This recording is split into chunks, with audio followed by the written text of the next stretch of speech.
Salut et bienvenue dans ce nouveau récapitulatif intitulé Falcon Rising. Tout commence avec un officier des opérations spéciales nommé John, qui est en mauvais état à cause de la perte de ses amis pendant la guerre, au point de contempler le suicide.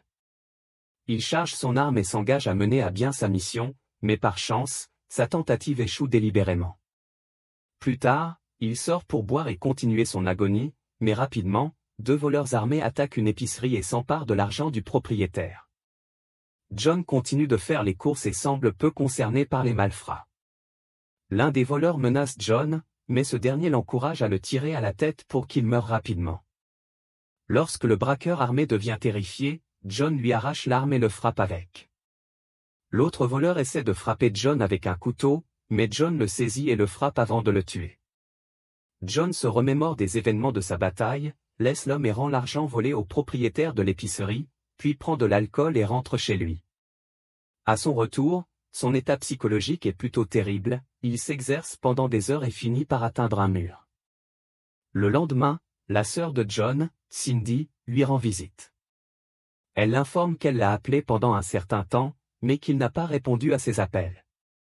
John s'excuse auprès d'elle avant qu'il ne se dirige vers un restaurant pour le dîner.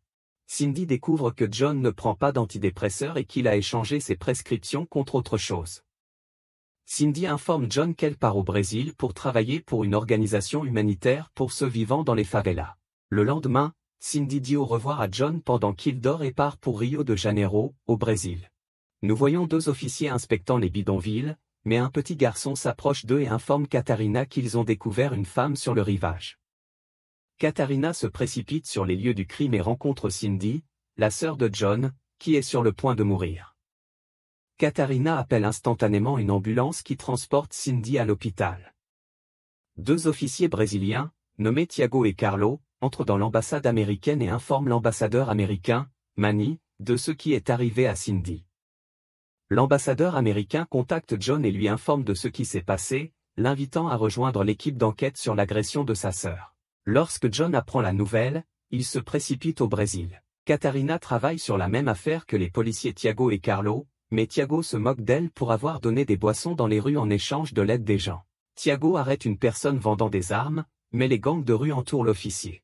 Thiago demande au chef de gang de permettre à son meilleur combattant d'affronter le meilleur policier de l'affaire, en suggérant que si le combattant du gang gagne, il ne fouillera plus cette zone, mais si le policier gagne, il lui permettrait de terminer l'enquête avec eux. Le chef de gang accepte et envoie l'un de ses hommes affronter Carlo. Le combat commence entre eux, et Carlo est supérieur et capable de gagner. Thiago informe qu'il va fouiller tout le quartier à tout moment et de n'importe quel endroit. Lorsque John arrive au Brésil, il est escorté par de nombreux hommes, qui le conduisent à l'hôpital où Cindy est soignée. Cindy est dans un état critique et dans le coma. John parle avec l'officier Thiago qui enquête sur l'affaire et interroge les officiers sur qui ferait cela à sa sœur, alors qu'elle faisait du bénévolat pour les défavorisés. Thiago fait monter John dans sa voiture car il est déterminé à se rendre sur le lieu du crime. John réalise qu'il y a beaucoup de prostituées dans ce quartier. Il rencontre Katarina pour la première fois. Il prend le revolver de Katarina après avoir entendu une détonation, mais il réalise que le bruit est simplement celui d'une voiture qui part, et non de balles. Lorsque les gangs du quartier repèrent John avec un pistolet, ils tirent leurs armes sur lui. Thiago maîtrise la situation et leur ordonne de se calmer. John s'excuse et dit qu'il est épuisé par le voyage. Katarina conduit John sur les lieux du crime, car la ville est dominée par des gangsters.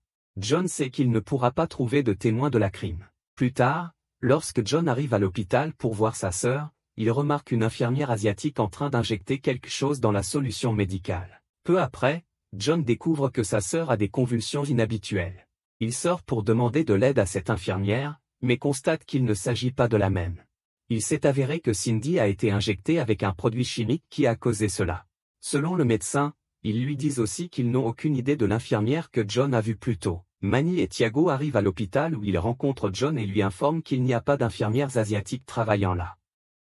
Thiago informe John qu'il va placer des gardes pour protéger Cindy. Le deuxième jour, John retourne sur le site de l'accident et observe un groupe de jeunes hommes à proximité. John s'approche d'eux et tente de parler à quelqu'un nommé Coca. Coca s'enfuit au lieu de répondre et John s'élance à sa poursuite. Il réussit à l'atteindre et lui montre une photo de sa sœur en lui demandant s'il la connaît. John remarque rapidement que Coca porte le collier de sa sœur. Lorsque Coca refuse de parler, John le frappe, mais les collègues de Coca attaquent John, entraînant une bagarre. John confronte à nouveau Coca qui refuse de lui dire où il a obtenu le collier de Cindy. Peu après, Katharina arrive et demande à John de laisser Coca. John découvre alors que Cindy a donné le collier à Coca, et que Coca a une sœur disparue qui travaillait avec Cindy. John s'excuse pour son comportement précédent. Coca informe John qu'il souhaite lui apporter quelque chose de chez lui.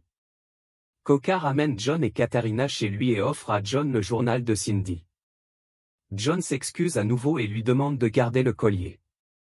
Katharina informe John qu'ils ont récemment constaté la disparition de nombreuses filles du quartier. John fouille la voiture, craignant qu'il n'ait planté une bombe en dessous. Ils partent ensuite, mais la fille asiatique qui a prétendu être l'infirmière de l'hôpital les observe. Plus tard, assis dans un bar en lisant le journal de Cindy, John découvre un morceau de papier découpé que Cindy a laissé dans le carnet. John examine le papier carbone sur une feuille de papier vierge, et aperçoit des traces de l'écriture de Cindy, qui est un numéro de téléphone sur la page découpée. Lorsqu'il compose le numéro, un homme qui possède un studio photographique répond, et John l'invite à le rencontrer.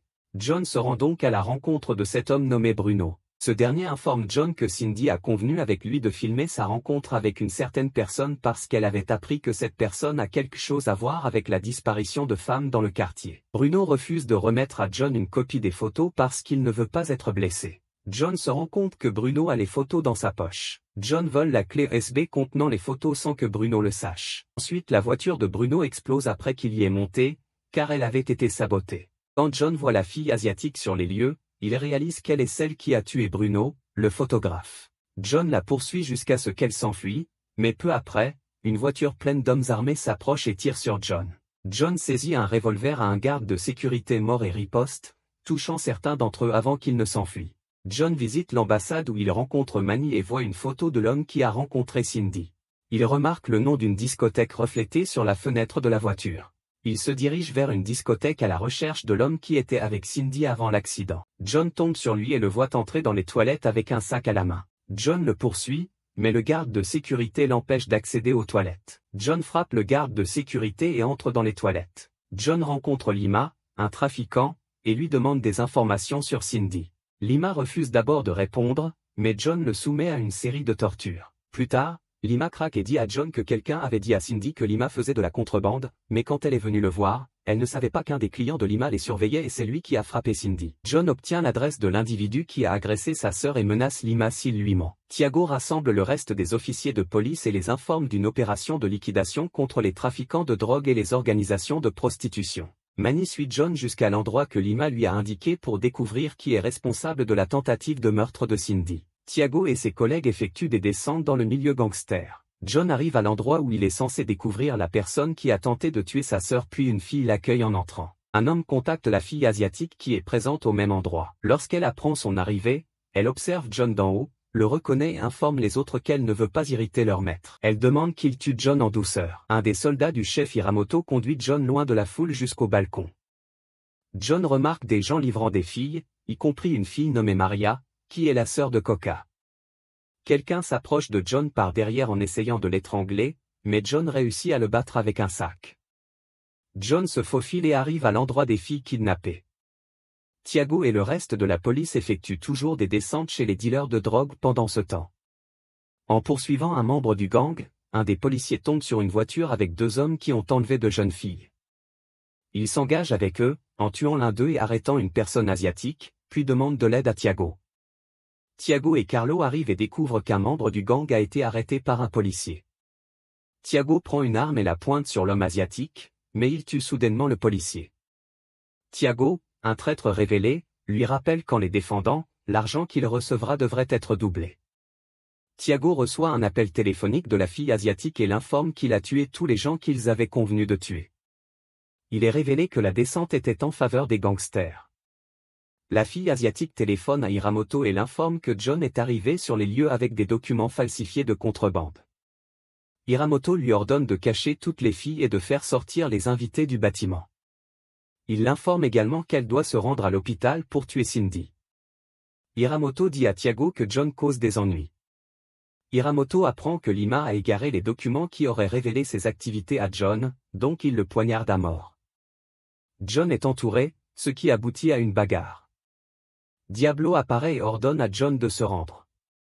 Katharina arrive et John lui informe qu'Hiramoto est celui qui a tenté de tuer Cindy et qu'il a aperçu les filles kidnappées. En les conduisant à l'entrepôt, il découvre qu'il n'y a plus de filles, car Hiramoto avait ordonné leur transfert. John informe Tiago qu'il a des preuves qu'Hiramoto fait de la contrebande de filles hors du pays. Il montre les états de shipping falsifiés qu'il a découverts. Tiago remercie John et prend les déclarations en disant qu'il va enquêter sur la situation lui-même. Tiago demande à Katharina d'éloigner John. Lorsque John sort, il découvre que Tiago est un traître, étant donné que Tiago lui a demandé de lui donner le sac de Lima, alors que John ne lui avait pas parlé de Lima. John demande à Katharina de se rendre à l'hôpital pour protéger Cindy. Plus tard, la fille asiatique à l'hôpital tente de tuer Cindy, mais Katharina arrive juste à temps et la tue instantanément avant sa mission. Tiago se précipite au port pour collecter l'argent, mais John est caché dans le coffre de sa voiture. John remarque que le gang déplace les femmes par conteneurs et se prépare à les transporter et à les vendre au Japon. John téléphone à Manny et demande son aide, tout en informant que Tiago collabore avec Hiramoto. Lorsqu'Hiramoto découvre que John est arrivé, il ordonne à tous ses hommes de le traquer et Hiramoto lui-même se joint à la chasse. Une bataille éclate. Le combat se réduit à un face-à-face avec Hiramoto brandissant son épée. John va ensuite auprès de Tiago, qui est sur le point de mourir et lui prend une clé pour un coffre dans une gare. Tiago promet à John qu'il découvrira les noms de tous ceux qui travaillent pour Hiramoto.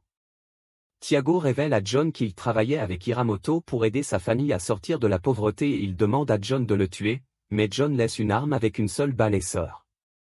On entend alors un coup de feu, indiquant que Tiago s'est suicidé. Lorsque la police arrive à la gare, elle libère toutes les filles kidnappées, y compris la sœur de Coca, Maria.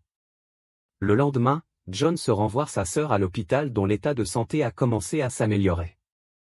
Cependant, le médecin informe John qu'il faudra longtemps avant qu'elle puisse marcher. John va ensuite voir Manny, qui lui offre un poste non officiel au sein de l'administration. John refuse d'abord, mais accepte après que Manny lui ait informé que le gouvernement paiera les frais médicaux de Cindy. Manny remet à John le dossier sur la première opération, ce qui met fin au film. Merci d'avoir regardé. Si vous êtes nouveau, n'oubliez pas de vous abonner pour plus de ces résumés. Portez-vous bien et à la prochaine.